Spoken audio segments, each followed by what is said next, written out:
ដែលចូលមកកាន់វីដេអូរបស់ខ្ញុំថ្ងៃនេះសម្រាប់វីដេអូនេះខ្ញុំនឹងចែកម្លែកអ្នកទាំងអស់គ្នាអំពីរបៀប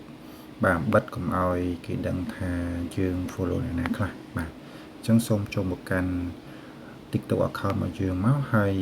យើងចូលមកកាន់កន្លែង setting បាទយើងចុចកន្លែង setting ហើយយើងចុចពាក្យថា setting and privacy បាទយើងចុចកន្លែងនោះមកបាទបន្តទៀតយើង scroll មកក្រោមបាទយើង scroll មកក្រោមបាទយើងមកកន្លែងបាទស្គមមកក្រោមកន្លែងចាំតិចកន្លែង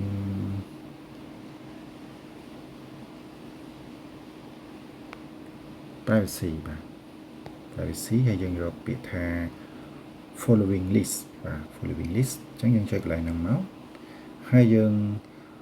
ដូរពី everyone មក only you បាទអញ្ចឹងពេលដែលយើង follow អ្នកណាគេគឺមានតែយើងអាចមើលបានបាទហើយអ្នកដទៃគឺអត់ដឹងទេបាទអូខេនេះគឺជាកលឹះវីដេអូមួយសង្ឃឹមអ្នកនាងជួយបាទ like ហើយ follow បាទអរគុណសូមជម្រាបលា